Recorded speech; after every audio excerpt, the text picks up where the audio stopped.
Today, we will build an AI agent within n8n which can serve as your personal assistant, but you will just communicate with it via Telegram, and you can literally set this up within 5 minutes. So it will be able to read your emails, send new emails, create calendar events, check your events. It will do some online searches and everything that you can imagine. So let me show you how this works. I have opened up Telegram right here, and I will show you how this works exactly, so how you can set this up.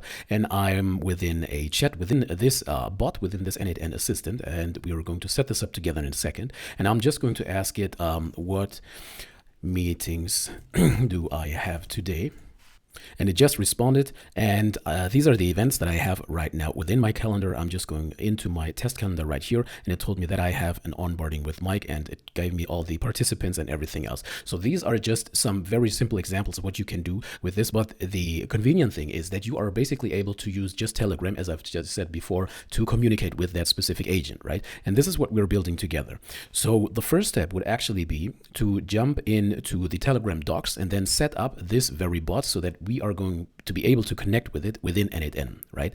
And I have prepared the docs first of all. So I'm just on the Telegram. And by the way, a little note on that, why we are using Telegram is that they are quite open and are actually supporting bots, right? The use of bots and what you can do with them. So if we jump into the API section, then there's a specific bot API, right? And it's way less restrictive than, for instance, WhatsApp, right? So there are a lot of restrictions, and if you're using the Meta API and everything that's bound to WhatsApp, then this can get quite complicated. So Telegram is a very interesting alternative to that, right? And as I've mentioned, we are now in the API section, and you can do it this way. So there are a couple of explanations in regards to creating or setting up a bot, right, and how this works.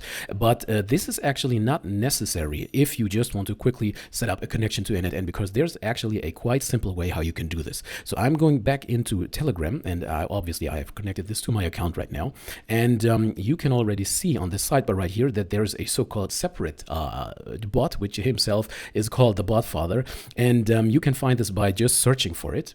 So if I open this up and I'm going into the search, then you can see that I already looked for this. So it's just called bot father, and then you just need to take care of the fact that you need to check, or you need to select the correct chat, and then it will open this interface right here. And this is quite nice actually, because it basically gives you a summarization of the manual, and you can create such a bot just by using these commands that you see right here, right? So if you have created a bot, you can even edit them just by choosing my bots, right? The my bots command, and then you can give it a name, give it a description, give it a profile pic and everything else. And this is exactly how I set this up. So if I wanted to create a new one, I would just choose new bot, and then it will tell me, all right, how are you going to call it? So let's just call it n8n assistant. Let's just call it S2. Let's choose a username, and it tells me that it needs to end with bot. So let's just say n8n assistant S2 bot.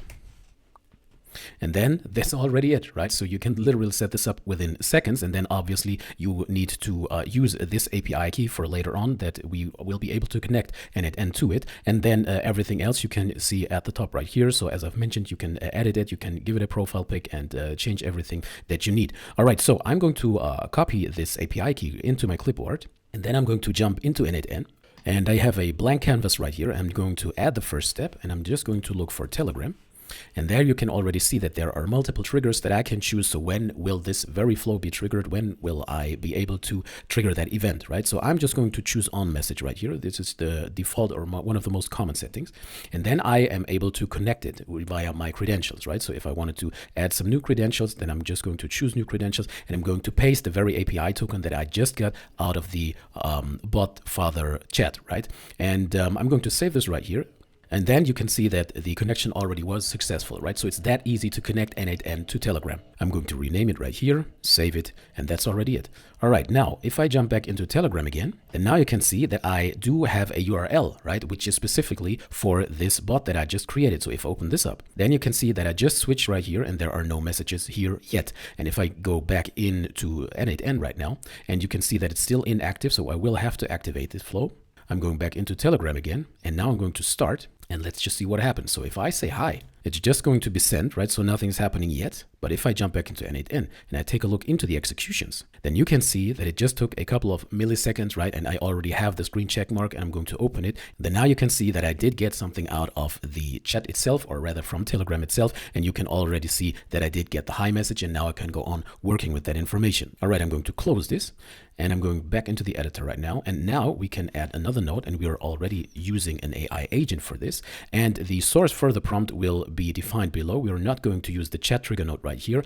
And the system prompt that I want to use is hidden behind this additional options panel. So I'm going to choose options, and then I'm going to choose a system message. And if you have not been working with the AI agent node yet, then I do have another tutorial. Please check that out if you want to become more familiar with the basics. All right, I have prepared a system message, and I'm going to paste it in right here. I'm going to choose the expression field so that I can use this pop-up right here. So this is just saying you are the personal AI assistant of me, and then my name, I'm an AI automation engineer. My agency is called Script AI Communication. You and I are communicating via Telegram, right? So this is important. Prompting is actually quite important here, because we are going to equip this very AI agent with a lot of tools, right? So everything that we want it to be able to do, whether it's fetching calendar events, whether it's sending emails, doing online searches, all of this will have to be added manually once, right? So that we can basically equip it with all the tools that we want it to be capable of, right? And then we need to be extra careful in regards to the prompting so that it exactly knows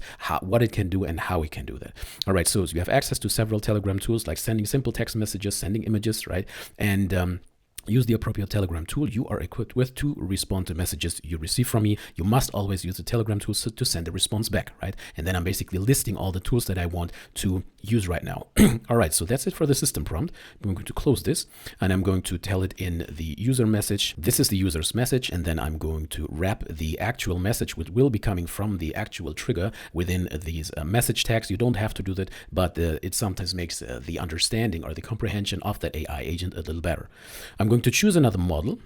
I'm going back down here. I'm going to use OpenAI. This is already connected to my OpenAI account. I'm going to use 5 mini for this. This is quite sufficient.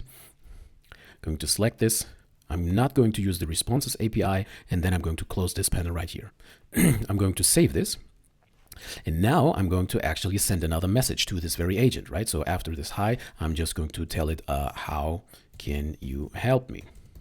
All right, and now you can see I've waited for a couple of seconds, and why is it not responding? Well, reason being obviously is that if I jump back into n8n, then within the executions, you can see that it did run, right? But there's no connection back, right? So there is actually not a way how this agent can actually respond via Telegram as well, right? So this is something that we will have to take care of. The message itself was correct, so we did receive it. The agent did respond. If I open this up, then you can see I can help you with in a lot of practical ways, and then it's basically listing all the ways how it can help, right? However, since there's no Telegram connection in regards to the response yet, we have to add this as well. All right, I'm going back into the editor, and now I'm going to use the tools. And within the tools, I'm also going to look for Telegram itself, and then you can already see that there's a Telegram tool which sends messages. Now, this is connected still to my other bot we just I've created earlier, right? And I'm going to use the one that we've just created together, the new account demo. Right?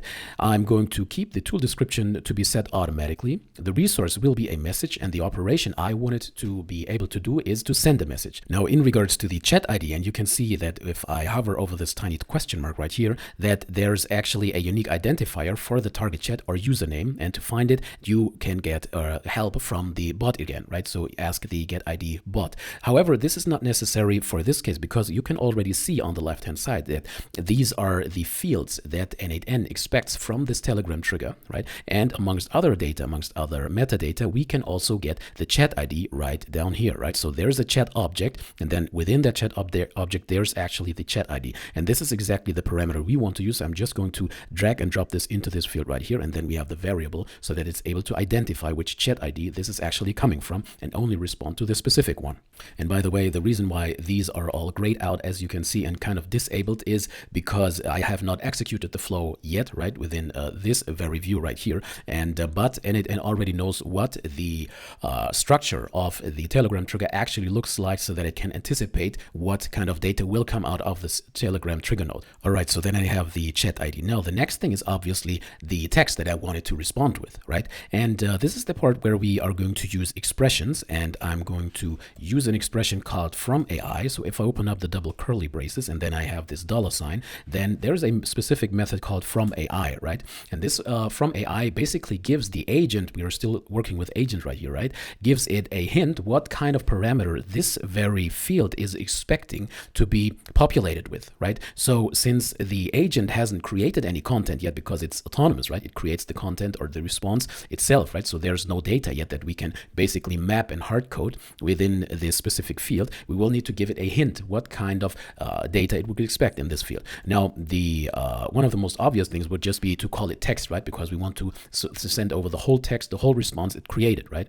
Another workaround is actually just to use the model itself to use this specific parameter, right? By just using this AI button right here. And then you can see that it basically disabled this very field, and then it just says defined automatically by the model. And if you close this again or delete this again, then it kind of pre-populates the whole thing again with the from AI method, right? So this is basically the same way or the same thing that we are doing manually. So what you can do is just to write it out manually using the from AI method, or you can use the AI button right here. All right, so this should already be it to be able to send messages back.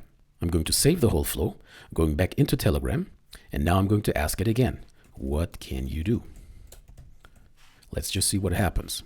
And now you can actually see that it did give me a response, right? It greeted me with my name. If you remember, I've told it right in the system prompt what my name is, what I can do, what I am doing, right? And this is already pretty customized to what I'm doing, right?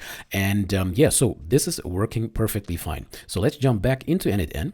And let's equip it with a couple of more features. So the next thing that I want you to do is to give it a memory, right? So that it will be remembering all the conversation or all the conversational pieces within what we have chatted about, right? And I'm just going to use a simple node for this. You can, or a simple memory rather, you can use a more advanced technique, something like Postgres, for instance. I've done another video about that, how you can give your agent long-term memory. So check that out if you don't know how that works. But for our use case right here, I'm just going to use the simple memory. I'm going to use the define below field, and the key I'm going to use will be from the workflow itself. So this is another method called workflow, and then you are able to access some metadata of that specific workflow you have opened up right now, right? So within your specific n8n account, and this will be used as the session ID, right? And there is a specific parameter called ID, and we're just going to use this one. And if we take a look into the preview right here, then you can see that it starts with XAS, and this is exactly what I have within my URL right here. So this is the ID of my specific flow, right?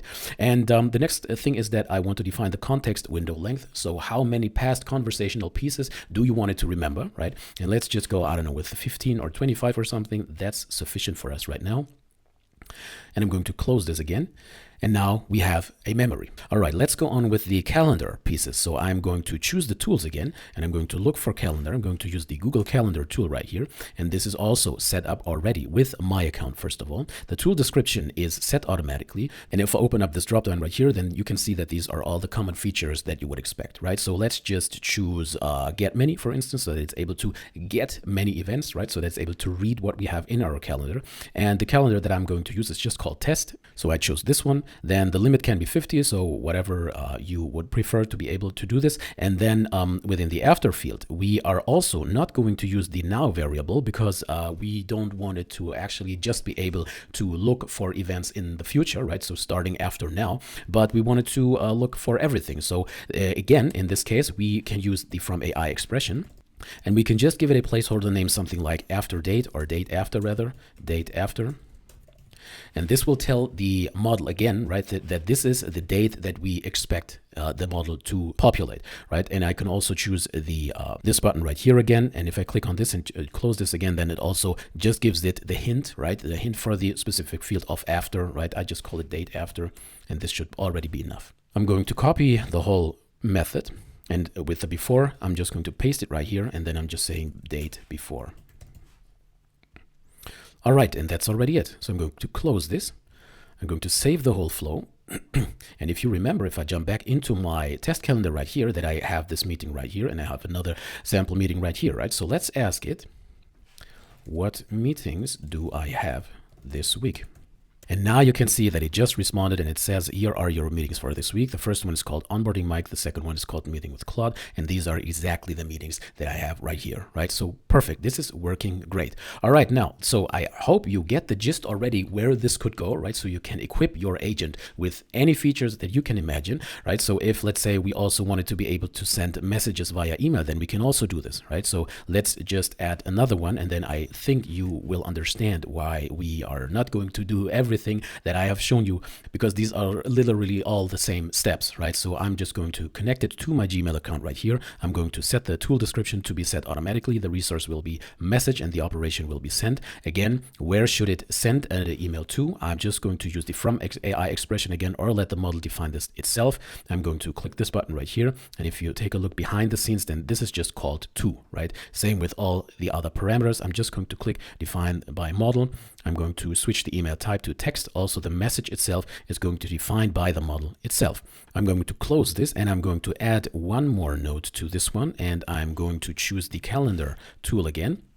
And this time, however, I'm not going to, there's the resource event, this is fine, but for the operation, I'm just going to choose delete. So I wanted to be able to delete an event. From the list, I'm going to take the test calendar again. And in regards to the event ID, again, I'm not going to overanalyze this or over-engineer it. I'm going to let the model define this specific parameter, right? Because this is something that it has to choose itself, right? Because depending on what I'm going to tell it, which event I want to delete, right? It must retrieve all the events, first of all, and by my description, it will have to identify which of these events match the ID, right? And will be the correct event. All right, so I'm going to leave it like this, and that's already it. I'm going to close this, save it, tidy this up a little using this tidy up button right here. And now I'm just going to tell it via Telegram, please cancel the meeting onboarding with Mike